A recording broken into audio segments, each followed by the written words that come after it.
ಎಲ್ರಿಗೂ ನಮಸ್ಕಾರ. ಅನು ಕಿಚನ್ಸ್ಗೆ ಸ್ವಾಗತ.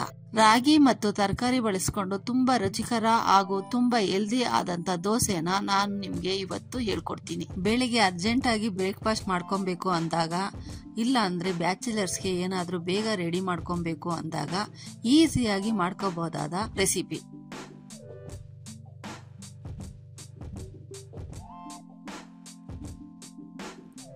ಜಾರಲ್ಲಿ 3 ಸ್ಪೂನ್ ಚುರೇಟಿ ರವೆ, 3 ಸ್ಪೂನ್ ಗೋಧಿ ಹಿಟ್ಟು, 1 ಬಟ್ಲಷ್ಟು ರಾಗಿ ಹಿಟ್ಟು ಹಾಕೊಳ್ತಾ ಇದ್ದೀನಿ.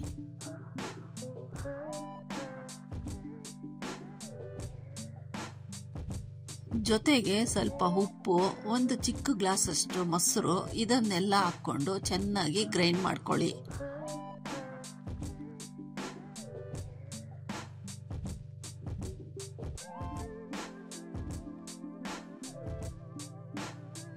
ಹಿಟ್ಟು ಈ ತರ ರುಬ್ಕೊಬೇಕು. ಇದಕ್ಕೆ ಜಾಸ್ತಿ ನೀರು ಹಾಕೊಬಾರ್ದು. ಜಾರಲ್ಲಿ ಕಚ್ಕೊಂಡಿರೋ ಹಿಟ್ಟನ್ನು ತೊಳೆಯೋದಕ್ಕೆ ಎಷ್ಟು ನೀರು ಹಾಕೊಂತೀರೋ ಅದೇ ನೀರ್ನ ಇದಕ್ಕೆ ಹಾಕಿದ್ರೆ ಸಾಕು. ಹಿಟ್ಟಿಗೆ 1 ಕ್ಯಾರೆಟ್ನ ಸಣ್ಣಕ್ಕೆ ತುರ್ಕೊಂಡು ಹಾಕೊಳ್ತಾ ಇದ್ದೀನಿ. ಇದ್ರ ಜೊತೆಗೆ 2 ಸಣ್ಣಗೆ ಹಚ್ಕೊಂಡಿರೋ ಈರುಳ್ಳಿ, 2 ಸಣ್ಣಗೆ ಹಚ್ಕೊಂಡಿರೋ ಮೆಣಸಿನ್ಕಾಯಿ,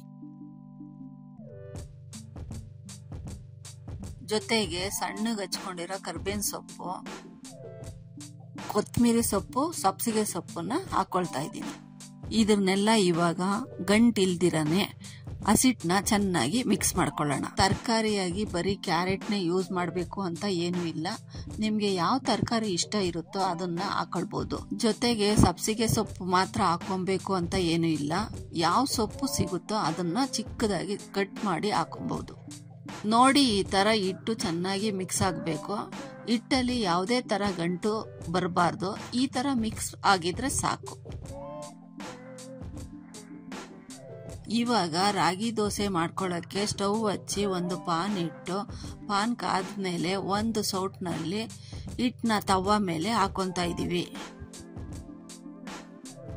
ದೋಸೆ ಸ್ವಲ್ಪ ದಪ್ಪ ಬೇಕು ಅಂದ್ರೆ ತವಾ ಮೇಲೆ ಹಿಟ್ಟನ್ನ ಸ್ವಲ್ಪ ಜಾಸ್ತಿ ಹಾಕೊಂಡು ಹರಡ್ತಾ ಬನ್ನಿ. ತೆಳು ಬೇಕು ಅಂದ್ರೆ ಸ್ವಲ್ಪ ಹಾಕೊಂಡ್ರೆ ಸಾಕು.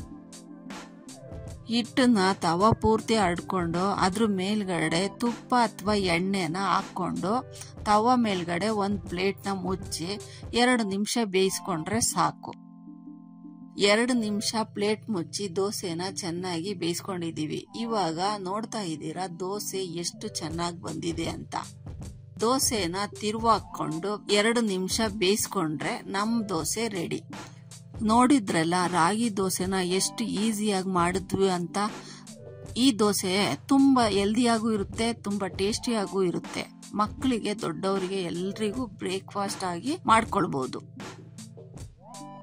ನಾವು ಮಾಡಿರೋ ದೋಸೆ ನಿಮ್ಗೆ ಇಷ್ಟ ಆಗಿದೆ ಅಂತ ತಿಳ್ಕೊತೀನಿ.